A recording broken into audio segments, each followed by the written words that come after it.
sometimes there are regional associations. If you go to a gathering of international people, if you were, for example, wandering the halls of the United Nations building in New York City, that if you meet someone who to you looks Asian, and they named, and you might ask, from which country are you? And they would give a name, and perhaps it would be an unfamiliar name to you. And so you might ask, where is that? And they might say, well, it's in Asia, or it's in Africa.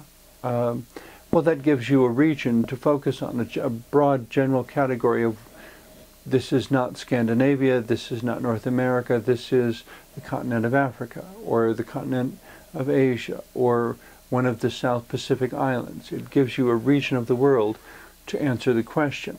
It's very, very broad, though, because, of course, within that area are as many different kinds of people as there are in any other place. I don't know if there's anyone, for example, who I would pick to say, this one person represents the United States of America, maybe in an official capacity, but as the embodiment of what America means. I don't know if there is a single answer to that. To say, where are you in the spectrum of what Americans are like? Well, I'm a little of this and I'm a little of that. Everyone's a unique combination. I don't know if there is a typical American to point to. And so to ask, to have someone say, where are you from? And you say the United States of America, doesn't necessarily tell them anything about what to expect of you. Because you may be a conservative, you may be liberal, you may be a Democrat, you may be a Republican, you may be an immigrant of any race on earth who has nevertheless accomplished American citizenship. How do you answer the question word where in ways that are understandable? Well, as an individual, you might say, I'm an American who believes that, whatever. I am American who is more affluent or less affluent or more politically motivated. Or I'm an American who is very internationally and cross-culturally conscious. That is, I'm an American who understands how America looks from the perspective of people in other countries. I'm an American who understands what other countries' concerns are in terms, because we're moving into an increasingly multicultural global sense of community where it is reasonable to expect that most of us will encounter people from other cultures, other religions, and other parts of the world at some point in our lives.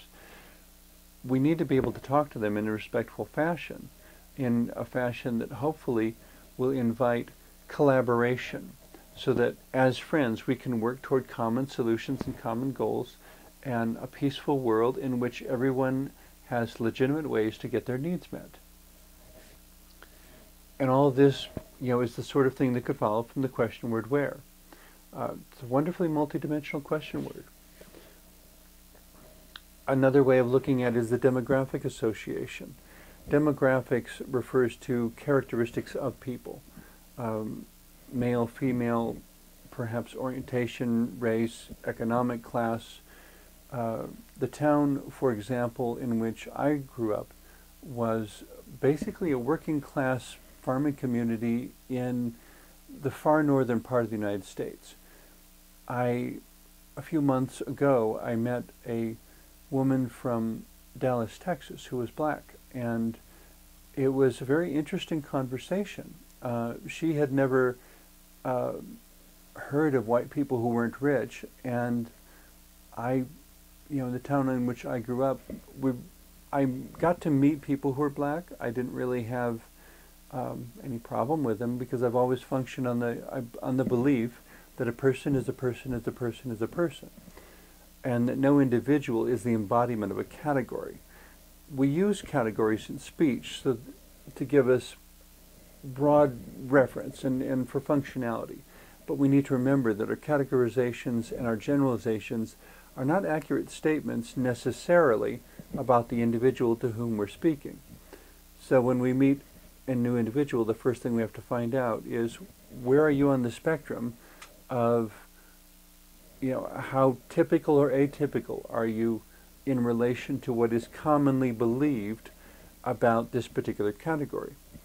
Well, I got to explain to her what a predominantly white working class town in the far northern United States is like.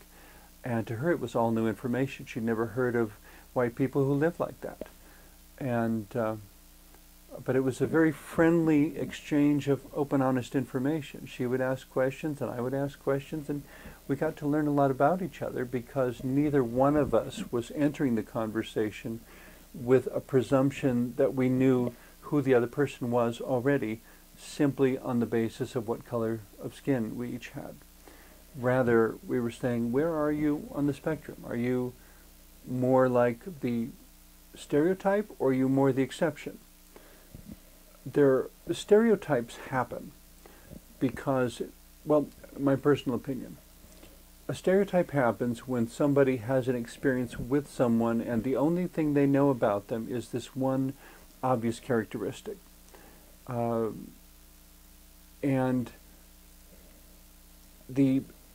it's, I suppose, a human tendency to slip into taking that experience and generalizing it to everybody else.